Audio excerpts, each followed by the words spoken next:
कातिल कोई कत्ल कर दे और सुराग भी ना मिले, ऐसा चाहता तो हर कातिल है और अंजाम भी दे देता है। लेकिन सच ये भी है कि उसके गुनाह से पर्दा एक न एक दिन उठ ही जाता है। नमस्कार, आप देख रहे हैं न्यूज पीबीएच और मैं हूं पवन कुमार सिंह। दोस्तों, यूपी के रायबरेली जिले में एक कस्बा है ऊंचाहार। इस इलाके में 18 अक्टूबर को चाकू से एक शख्स की बड़ी ही बेरहमी से गला रेत कर हत्या कर दी जाती है। पुलिस को कत्ल की इत्तला हुई तो वो मौके पर पहुंचकर लाश को अपने कब्जे में ले लेती है और जांच वहीं से शुरू कर देती है।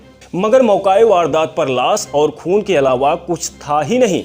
खेतों में किए गए इस कत्ल का सीसीटीवी फुटेज भी निकाल पाना मुश्किल ही था।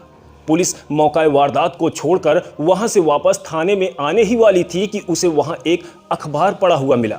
मगर सवाल यह था कि आखिर महज एक अखबार के पन्ने से कातिल का सुराग कैसे मिल सकता है। इस अखबार में प्रयागराज के अतरसुइया थाना इलाके की कोरोना संबंधित खबर छपी थी। पुलिस ने अखबार को गौर से देखा तो वो प्रयागराज के एडिशन वाला प्रदेश का एक बड़ा हिंदी अखबार था। पुलिस कातिल का प्रयागराज कनेक्शन ढूंढ ही रही थी कि तभी उसे पता चला कि मृतक का बड़ा भाई प्रयागराज में सपरिवार रहता है। पुलिस ने बड़े भाई से पूछताछ की तो खुद उसे बैकफुट पर आना पड़ा, क्योंकि घटना के समय उसकी मोबाइल लोकेशन प्रयागराज में थी। अखबार से जानकारी हासिल करने के बाद भी पुलिस के हाथ खाली थे, क्योंकि मरने वाले के बड़े भाई की मोबाइल लोकेशन प्रयागराज में थी और कत्ल करीब 80 किलोमीटर दूर हुआ था। तो फिर कातिल कौन है, ये बड़ा सवाल बना हुआ था। कातिल जो भी था, उसने क्राइम शो के जरिए पुलिस जांच की पूरी प्रक्रिया को बहुत ही बारीकी से देखा था। लिहाजा उसने ऐसा कोई निशान नहीं छोड़ा जिससे पुलिस उस तक पहुंच सके। पुलिस को परिवार पर शक था, लेकिन उसके पास सबूत नहीं था।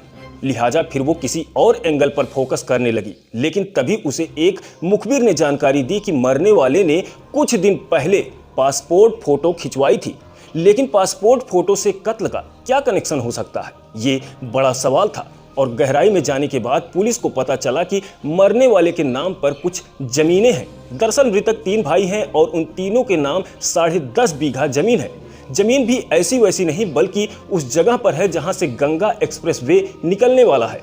पुलिस जांच में पता चला कि मरने वाला दीपक दरअसल मानसिक रोगी था और प्रयागराज में रहने वाले उसके भाई करुणेश को इस बात का डर था कि उसके भाई को कोई बहला फुसला कर उसके हिस्से की 3 बीघा जमीन कोई लिखवा न ले।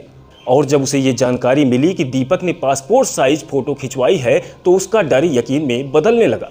उसे लगा कि वो जमीन बेचने की तैयारी कर रहा है। पुलिस के लिए इस मामले में इतनी जानकारी काफी थी। लिहाजा पुलिस द्वारा करुणेश को उठा लिया गया। पुलिस ने करुणेश से जब अपने स्टाइल से पूछताछ की तो कुछ ही घंटे में करुणेश टूट गया और उसने अपना जुर्म कबूल कर लिया। दीपक जमीन न बेच दे, इसलिए करुणेश ने उसे मारने की प्लानिंग की और उसने कत्ल से पहले अपना मोबाइल प्रयागराज में घर पर ही छोड़ दिया। उसके बाद दूर के रिश्तेदार अभय के घर कुंडा पहुंचा। यहाँ उसने अभय को बाद में नौकरी दिलाने का लालच देकर साथ चलने को तैयार किया। यहाँ भी वो पुलिस से बचने का जुगत नहीं भूला। उसे लगा कि रास्ते के किसी सीसीटीवी में उसकी बाइक का नंबर कैद हो सकता है, इसलिए अपनी बाइक वहीं छोड़ी और अभय की बाइक से मौकाए वारदात पर पहुंच गया। यहाँ उसने अपने ही सगे भाई की गांव के बाहर इंतजार करने लगा।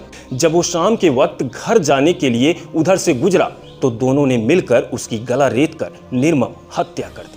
और इस पूरी वारदात का खुलासा होने के बाद भाई के कत्ल के आरोप में आरोपी भाई को सलाखों में कैद कर दिया गया। दोस्तों, इस दिल दहला देने वाली घटना पर आपकी क्या राय है, कमेंट करके हमें जरूर बताएं। और इसी तरह की तमाम घटनाओं से अपडेट रहने के लिए अभी सब्सक्राइब करें न्यूज पीबीएच। अभी तक में बस इतना ही। नमस्कार।